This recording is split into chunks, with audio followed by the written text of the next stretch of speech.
এই যে আমরা এখন শিবরাত্রির পুজো দিয়ে ফিরছি। প্রচুর ভিড় মন্দিরে, কিন্তু খুব ভালো পুজো হয়েছে না?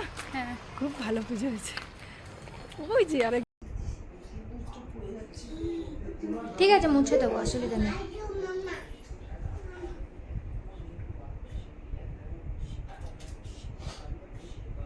এবার আমরা একটু করে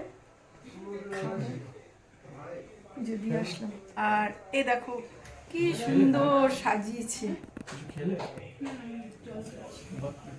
ভালো লাগিয়ে দিস।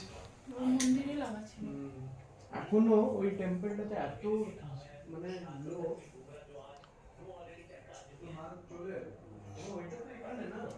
খুব সুন্দর সাজিয়েছে।